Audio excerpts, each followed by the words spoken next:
What makes the good life the good life? This podcast is on a mission to find out. So join us as we explore the Heartland's best and most honest voices. Venture to all four corners of York County, because when it comes to quality of life, it's all about keeping it local.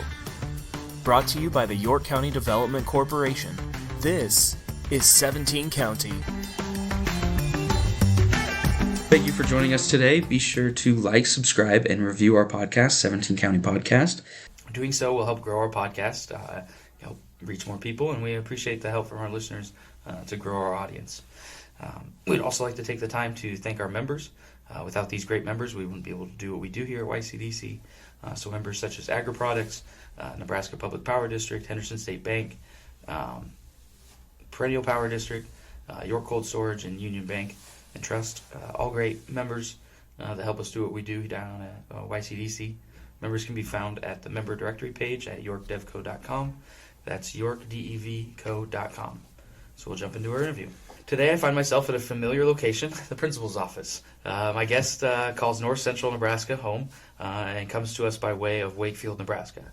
He started his career as a science teacher and coach before branching out into his current role as an administrator. He has been with York High School ever since the summer of 2019. So I welcome Jason Heitz to the show. Thank you. Welcome. Yep. First thing we have here is kind of a fun little this or that kind of segment. Just kind of get everything going, get everything flowing, kind of talking. First one up, with it being March Madness, first question is Duke or UNC? UNC. UNC. I'm supposed to say whatever comes to mind, right? Yep. Okay. Yep, all right. First one comes to mind. All right. Early morning or late night? Probably late night. Late night. Yep. Always. Those are always much more enjoyable. Toast or eggs? Toast. Yep. Facebook or Twitter?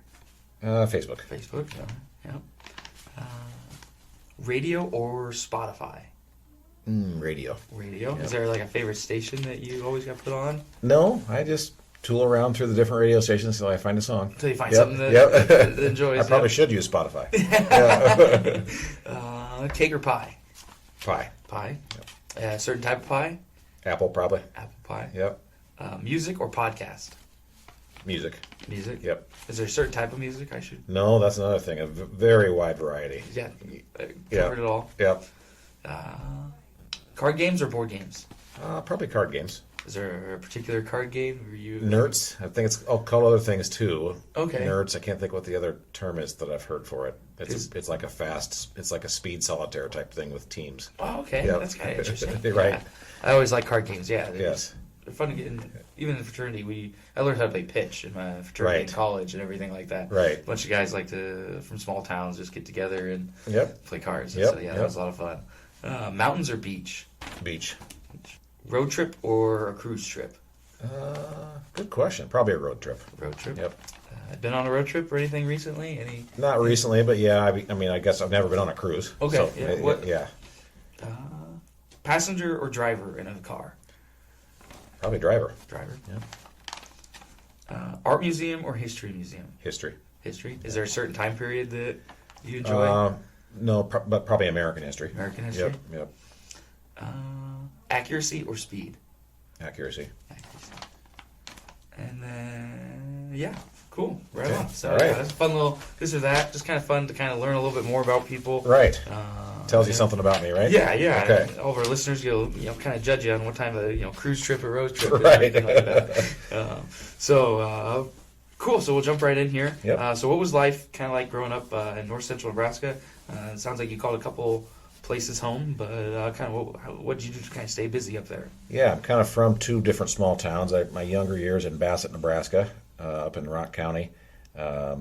And about fifth grade year, I think it was, we moved to O'Neill. So I went to O'Neill St. Mary's, and both great small towns to be a little kid, to have a family grow up in. Very safe, welcoming, not really. I suppose I'm exaggerating, but there wasn't really any worries. I had a pretty good life, pretty good childhood. So I'm probably spoiled by saying that, but. And in school, just like most kids in small towns, I suppose, my hobbies were swimming, I suppose, in the summer. But my hobbies during the school year were, football, basketball, baseball, or not baseball, excuse me, track. I did a little bit of baseball in my really younger years. But I was never much of a baseball player Yeah, either. I me never either. could get it, the hand-eye and the baseball. me either. And I all wasn't that very kind of good. stuff. Nope. Yeah. I had that kind of natural athleticism that led me to track and There you go. football and things Right. like that. Yep, Just yep. kind of didn't really require a skill, Right. if you will. Right. So what were some other did you stay busy with like 4-H or what was some other things you maybe No, did? we didn't have that type of thing at O'Neill anyway, or not O'Neill St. Mary's. So no, I was never like a ag guy by any means. I was a town kid, but it was a small town. I wouldn't call myself a city kid, but a town kid. Any summer jobs or anything like that? Yeah, I kept you worked at a busy? grocery store. I started that pretty early. I want to say the summer after my 8th grade year. I was 14 or so, whatever it was. And, Right, as you can, and- right, and- as and young as you can work. Worked Yeah. for 5 or 6 years and went until I went to college, basically. So that was pretty it was good. It was a good, like I said, typical small town grocery store type job. Those are nice, yeah, because Yep. they're really flexible with all your hours and that kind of Yep, stuff. that's And right. The Still have to owners, do school and okay, sports yeah, and- they understand all that. Right.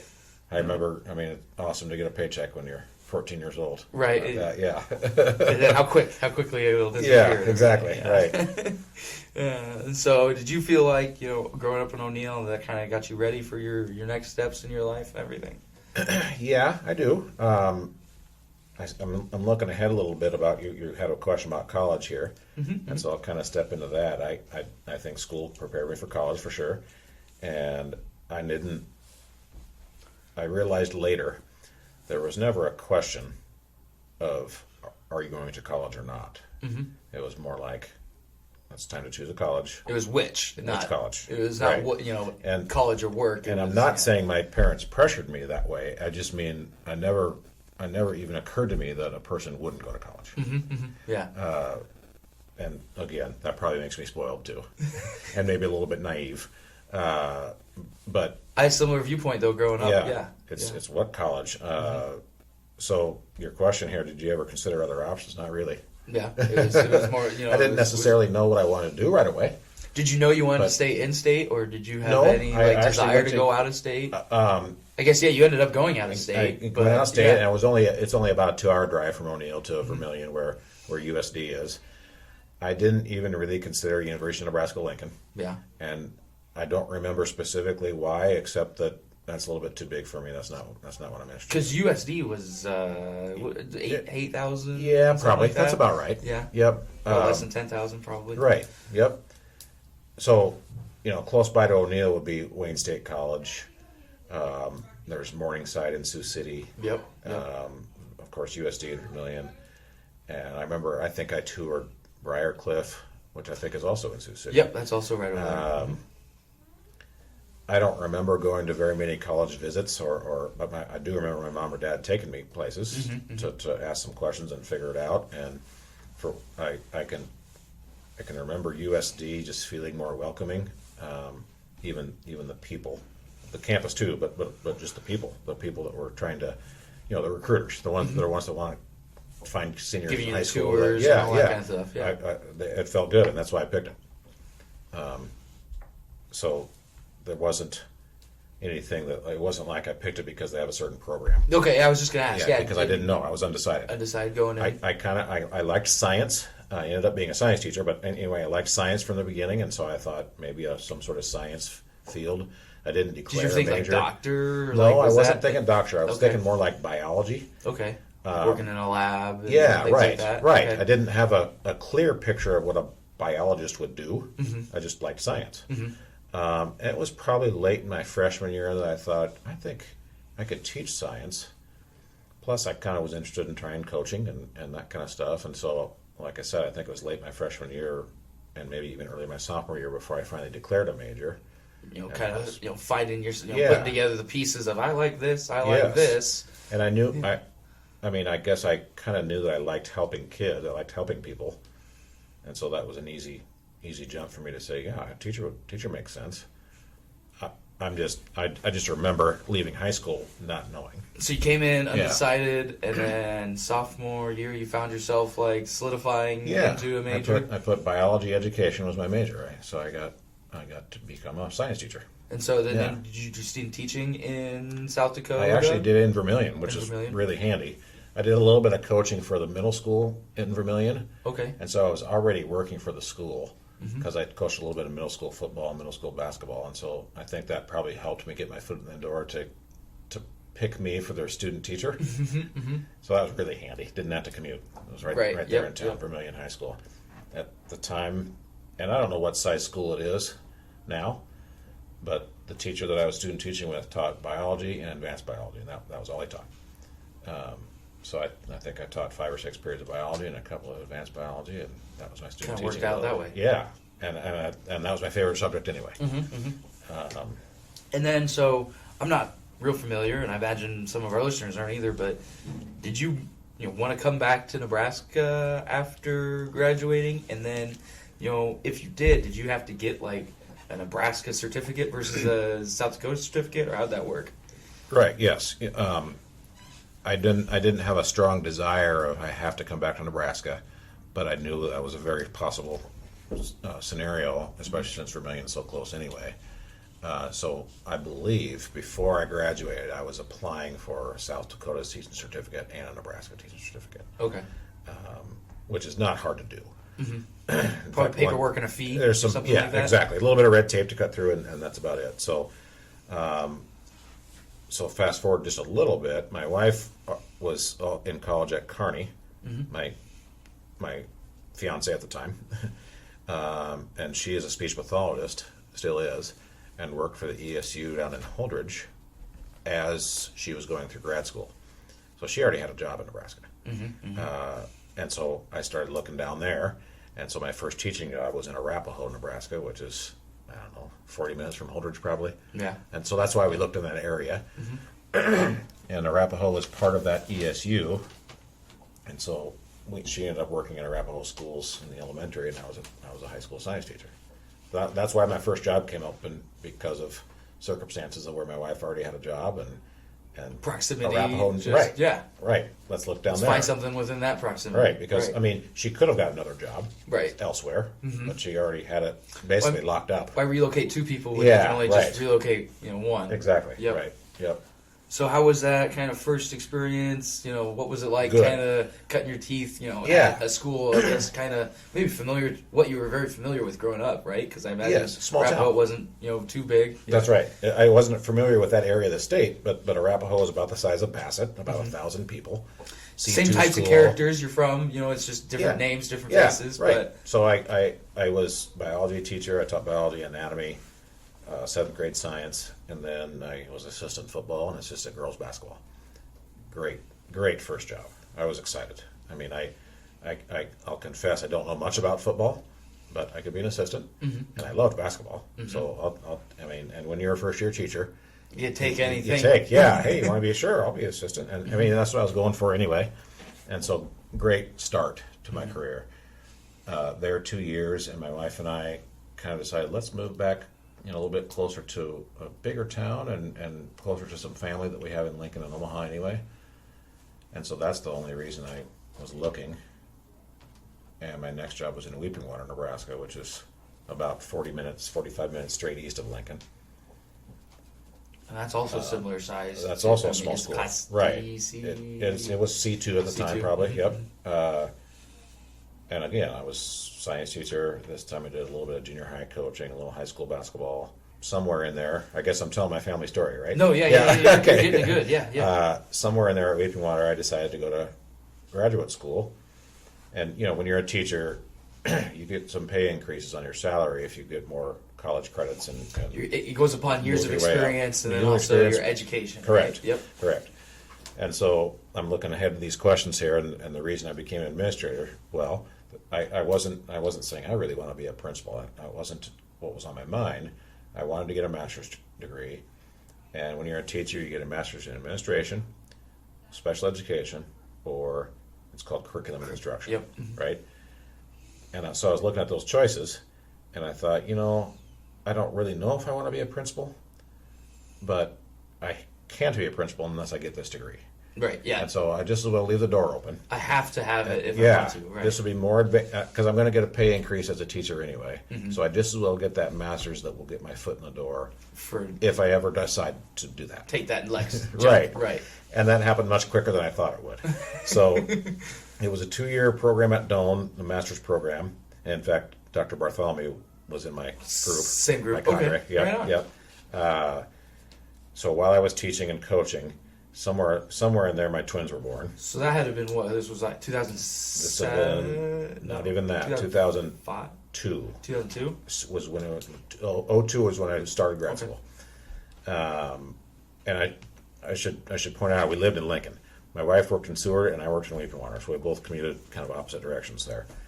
And so, all at once, I was head boys basketball coach, science teacher, in master's school, my master's program, baby twins, and I had a 45-minute commute every day.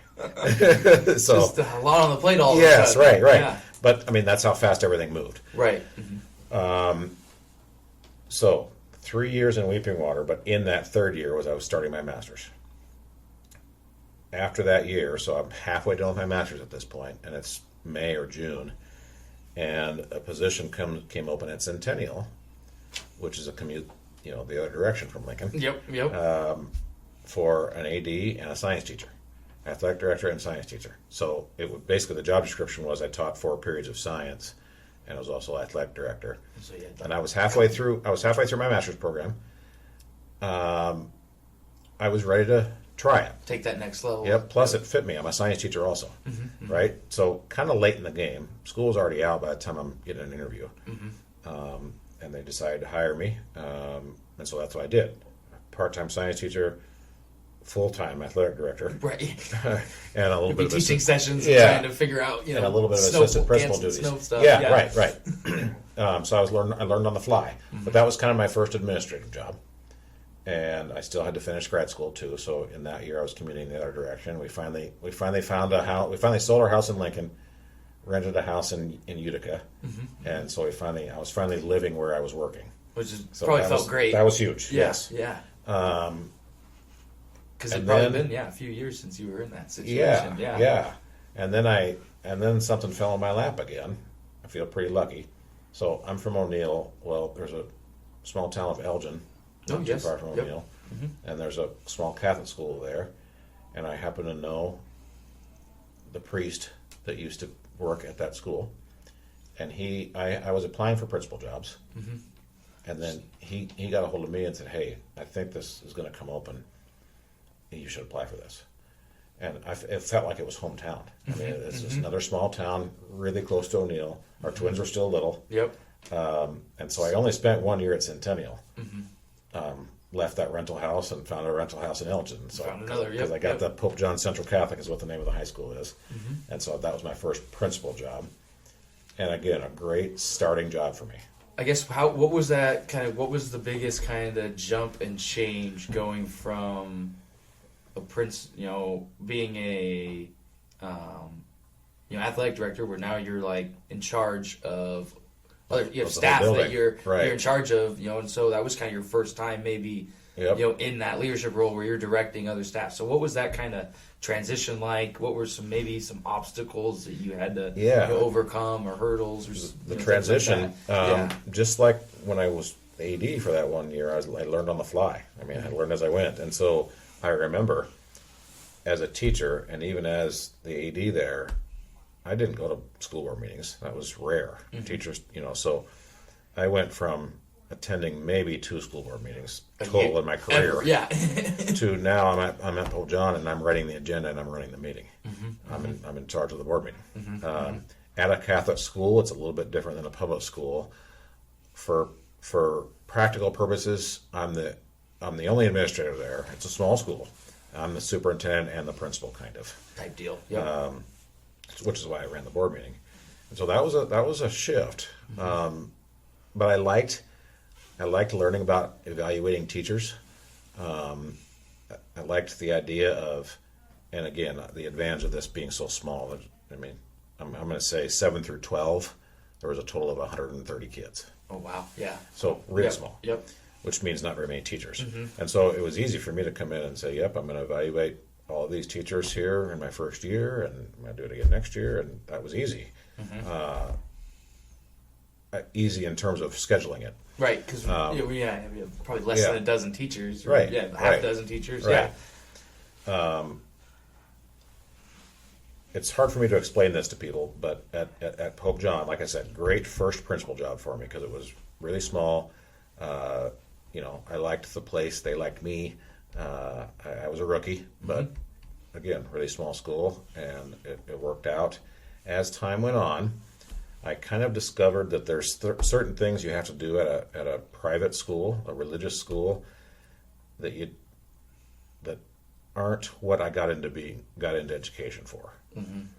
Fundraising, for example. Oh, yep. Right. Yep. The fact that the parents pay tuition. All of you're asking for accounts receivable. Yeah. I didn't. That's not why I decided to become a principal. Yep.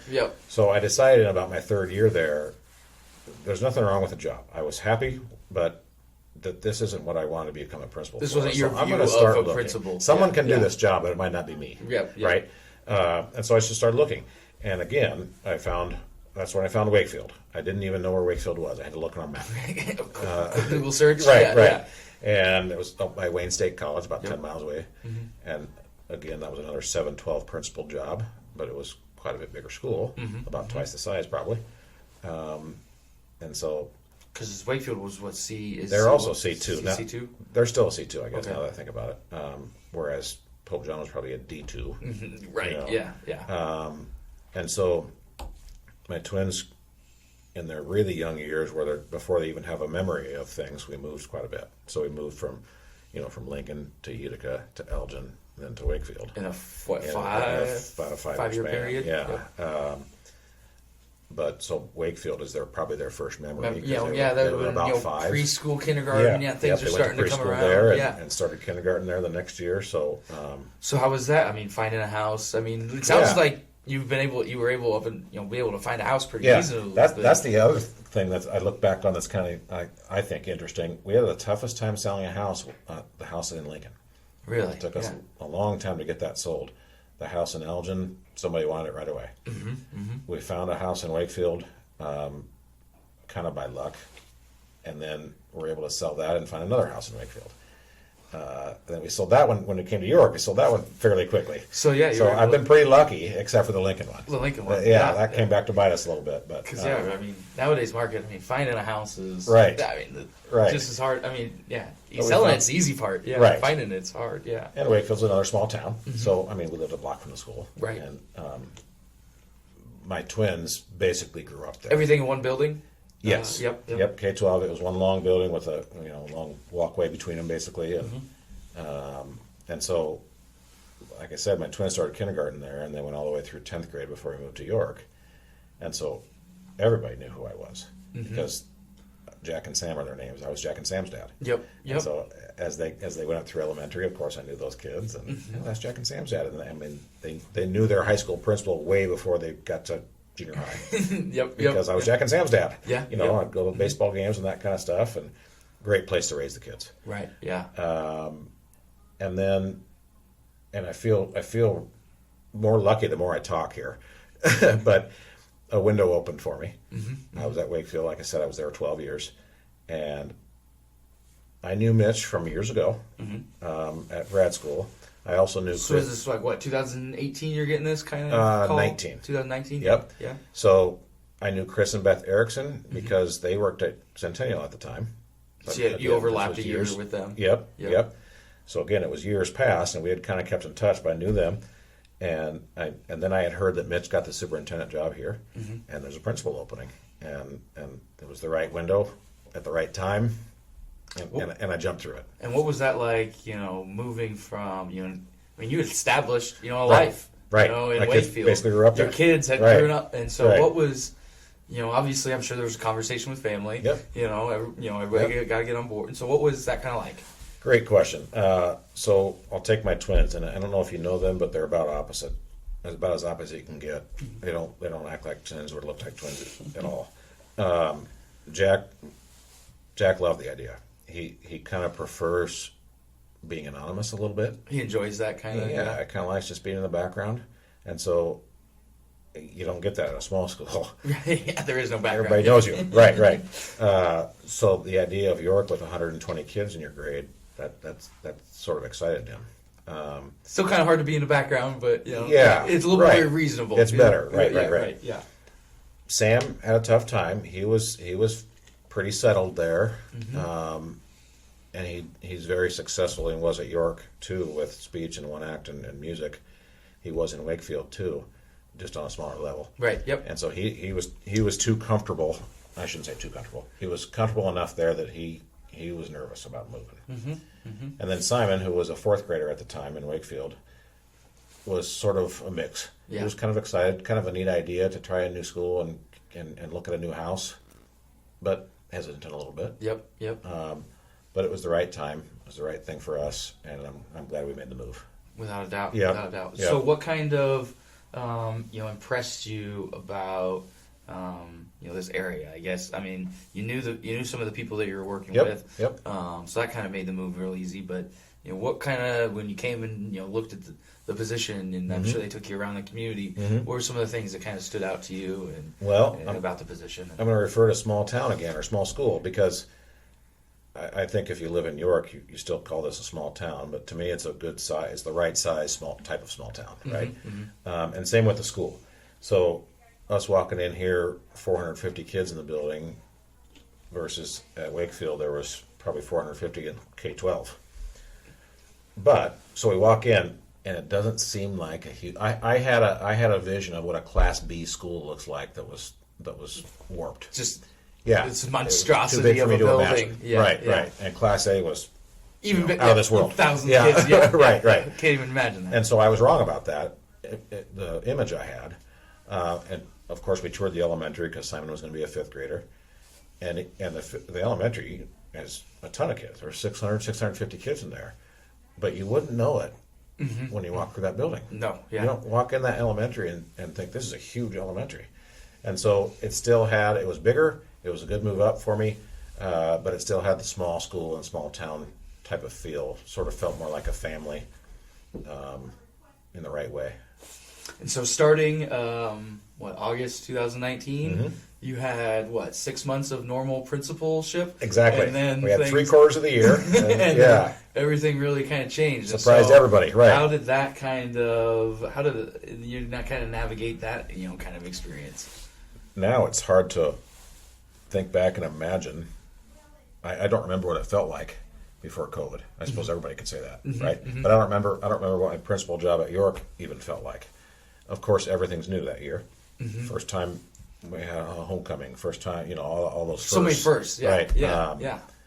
And then we missed those firsts for the first the back stuff. half, right. Your first graduation. Right. We had a graduation, but it wasn't normal. Yeah. And so last year ended up being kind of my first year for some of those events. But again, I can't remember what it felt like or what my thinking was before that happened, because it surprised all of us so much. Caught everyone. All of a sudden we closed school. I was the only one in the building some days. And then last year was a challenge. I call it the mask year, right? Yep. The year of the masks. And there was still COVID around, of course. We dealt with some quarantines and a lot of absences. Probably the most was October of 2020, somewhere in that area where, holy cow, we got a lot of kids gone. Yeah. But we still pushed forward. I guess the days and weeks and months probably kind of blend together. And so, again, I had some experience at York already, but when it comes to the fourth quarter activities, they were all brand new to me. And so we had an awards night, but it was different. We had a graduation, but it was a little bit different. Yeah. Right? It wasn't the full capacity of the city auditorium. So even this year, right now, this time of year, is going to be some firsts where it was real and this normal. is going to be your, this is the first real what prom. it should have been, right. for the last 3 years. This is the first real athletic banquet. Yeah. All that kind of stuff. Yeah. Right. Yeah. I guess, yeah. Yeah. A lot of that stuff you just don't realize, Right. I guess, yeah. Right. What are some things that have, been implemented through COVID that you kind of, latched onto as, wow, this is a good idea, we're going to keep doing this? And, we don't need to talk about the temporary ones, but what are some, the ones that, where maybe you thought were going to be temporary and actually, became, or was there anything like that? Well, on a minor level, just a student management level, because of COVID, and we still do it this way just because it works better, when the kids go to lunch, they all sit at their table. They don't get in the lunch line and go through the kitchen and get their trays. They all sit at the table. and then we just miss them. Okay, your table, you can go. And that seems like it's such a small thing, but it works so well. I don't know why we didn't do it before. Right. Yeah, it's one of those things like, why were we... We did it because of COVID. Why did we have this long line of Yeah, kids? yeah, exactly. And it ends up Right. being kind of a madhouse sometimes. And, and Nobody's so that paying really helps attention. us. Yeah, right. Yeah.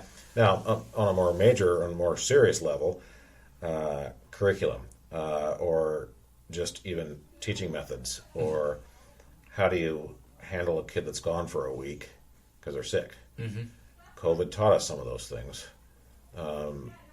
We can do it. It's fine. I remember during COVID, I remember last year, the year of the masks, I remember talking to the teachers about, you've done this before. It's just been only a handful of kids. You've done this before where a kid has to miss 2 weeks because they had a surgery, or they missed 2 weeks because they broke their leg or whatever. Like, we've done this done it before. But now you got to apply it to 8 kids. Right. Or more. dozens. Yeah. Right. And then on the teaching side, it kind of made us, and I think everybody, not just the high school, it kind of made us think, while we have them here present in our building with us, let's teach them the what I would call the fundamentals, and that's not the right word for it, the priority standards. Let's get to those, because we have them in front of our face. We dealt with a fourth quarter a couple of years ago of we're trying to teach online, completely online. And then last year we had some present, but a lot sick, right? So now that they're right in front of our face, let's protect the time we have with them, and give them our best every day. Because you don't know what's going to happen. It shocked the world. You don't know when we're going to close down. Yeah. Right. I'm not predicting that at all, but you know what I'm saying. It taught us a lesson, I think. Yeah, I think there was a lot. Yeah, certainly gained. Like you said, I mean, being able to, have hybrid learning, and what does that look like, right. And being able to, if a kid's out from class, can he zoom in if he can, try and get the information, and make it work or whatever. I think that was certainly, really cool and everything. Well, it taught us, a lot of teachers, I think all over the world probably, it taught us how much technology we knew and didn't know. What were we not implementing that we should have been, that we had at our disposal? Right. We were only using a fraction of Right. it. Now we have to use it, so now we're, right.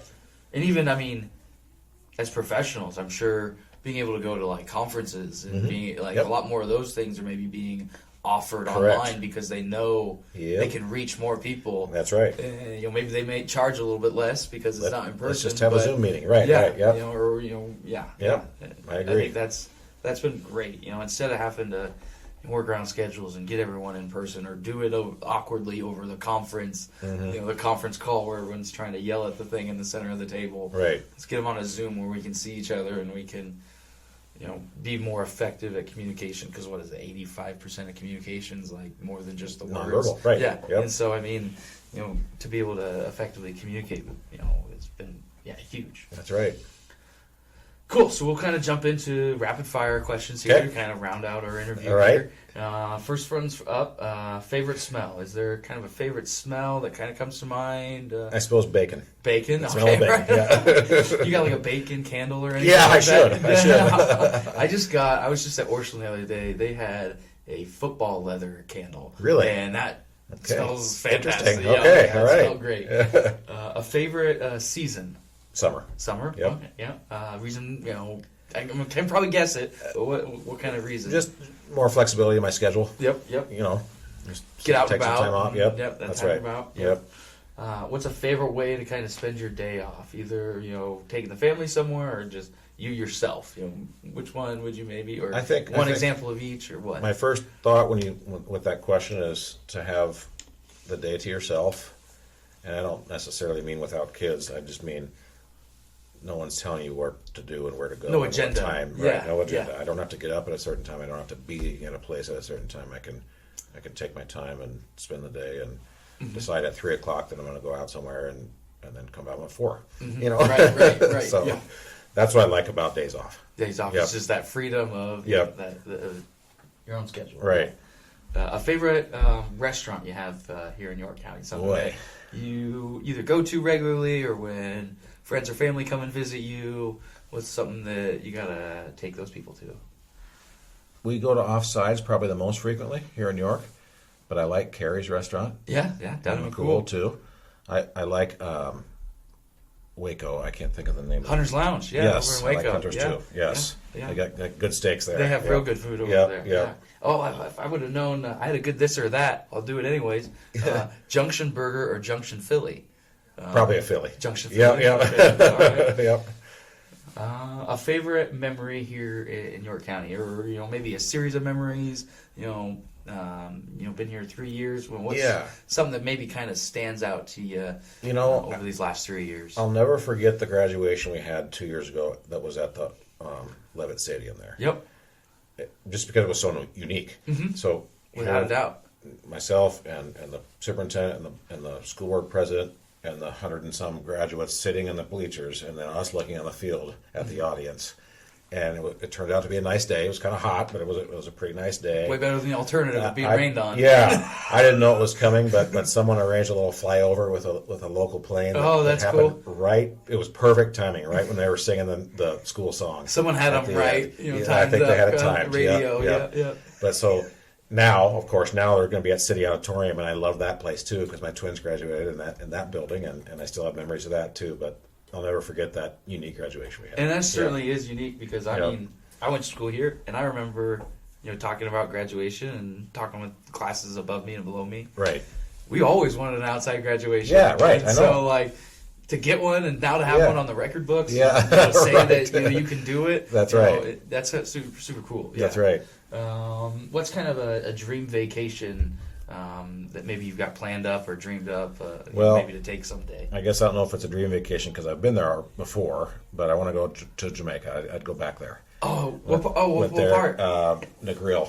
It's a resort there. Yeah, I stayed in Negril. Yeah, I stayed at it's a local spot. Oh gosh, I follow him on Facebook, but it's a local spot. It's owned by a guy from Colorado. Really? His Okay. family owned it. After he graduated, he moved on down there to Negril. He speaks patois. Really? That Okay. weird little that unique language to Right. just down there. Right. I was down there for a service trip and everything like that, so Right. I didn't get to stay on the resort. But Right. it was great experience. I still got to go zip lining through Sure. waterfalls and Sure. stuff like that. Yep. Yeah, it's a blast. I love that place. Yep. I would Great, definitely go back. great people. I Yep. really love that Right. everything down there. A favorite candy bar, something that maybe you've got stashed away. Baby Ruth. Baby Ruth. Yep, Okay. yep. Yeah. Has that been a favorite since childhood? It has or- actually. Yep. Yeah. Yep.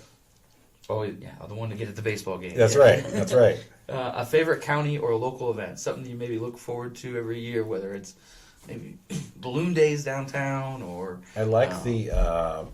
Is it called Business After Hours? Yeah, Where the they salute do to educators. The salute to educators. Yes, I When like they do that. the raffle. Yep. Yeah. And I like the Harvest Moon that FFA puts on too. Mm-hmm. I'm about to experience my first flavors of York here. That's right. in a Your few leadership, weeks. I'm your part class. of that group. Yep. Yep. So I'm looking forward to that. I haven't been to that yet, but it'll be fun. Yeah, no, that's a great event. Great class to go through. You meet Right. a lot of great people. For sure. You learn so much about the city of York and what kind of how things kind of operate, Absolutely. and things like that. Yep. So I love that leadership York class, and the Flavors of York is a fun event to kind of plan. Yep. And everything to see April 7th. Yeah, circle Yep. on your That's calendar. it. That's it. Yep. So right. we're gonna have to get some tickets It's sold coming. for you. Right, So right. yeah, That's right. when this comes out, actually, the event will have already passed. So Oh, okay. congratulations Okay, on a good. successful I'm glad it went well. Flavors of York. right. So the last segment here we got it's kind of a fun one. It's called "What's Making Us Happy." It's just talking about the good in our lives. What's kind of good what's going on in the world. And so for me, I'm a big hockey fan, and we're starting to get to the end of the hockey season, which means playoff hockey's coming, and I'm very excited for playoff hockey. I think that's Very good. a lot of fun and fun to watch and everything like that. So what's something good maybe going on on your end? Well, I'm really happy that we have as normal of a year as you could expect. I really think it's been almost 100% normal, really, except for a few kids that were sick for a few days. I'm really happy about that because the masks, I think, got to people's heads a little bit. Got tiresome. Yeah, it did. Mm-hmm. And so now it's spring, and a ton of things happened in the last 2 months of school. And so it's exciting stuff. April is the worst month in the calendar. It seems like everything falls there. All happens you're right. It all happens in April and May. So in addition to, of course, the sports seasons, postseason would be in May, but also you have the musical and you have the awards night, which is actually in April. Graduation, all that kind of stuff. It's exciting. It's an exciting time of year. It's busy, but that awards night's because that's the scholarships, right? Where correct. Everything gets divvied out, and there's a couple $1 million or more. That gets kind of handed out. It's amazing. So right. that's exciting. And that's only a testament to the community. Correct. A lot of those that money's comes from the community foundation. It sure does. Yes, and it's all local. They're all local. So that's a fun day for sure. So thank you for taking time of your day out of the last 45 minutes or so sitting down with me. I appreciate everything. I also like to thank our members once again. Cornerstone Bank, York General, York State Bank, Overland Ready Mix, Copa Odie, and Midwest Bank. Once again, all great members that help us do what we do down here at YCDC, promoting York County. So I'll let you kind of close out the episode, Jason. With some words of wisdom, if you got a favorite quote, if there's some event, we've already done some plugging of some events, but if you got anything else you maybe want to mention, an event that the school has throughout the last part of the year, we'll have you go ahead and kind of plug that. Boy, I don't know if I have great words of wisdom, except that we've been through tough times, and I suppose you could say we're still in tough times in a way, but I think we're going to do it. We're going to make it. Life goes on. I don't mean to make it sound like that's all easy and everybody's going to be fine, but I do think that we're at a school. I'm talking about the school setting. I think we're all going to work together because we have the same goal to help the kids. So I don't know if you call that words of wisdom or what, but that's how I feel. Certainly. Yep. Well, thanks for everything, Jason. Okay. This is 17 County, a new podcast brought to you by the York County Development Corporation in Nebraska. For more information about life and opportunity in the Heartland, visit yorkdevco.com. Come grow with us. And if you liked this episode, be sure to rate and review 17 County on Apple Podcasts or wherever you listen.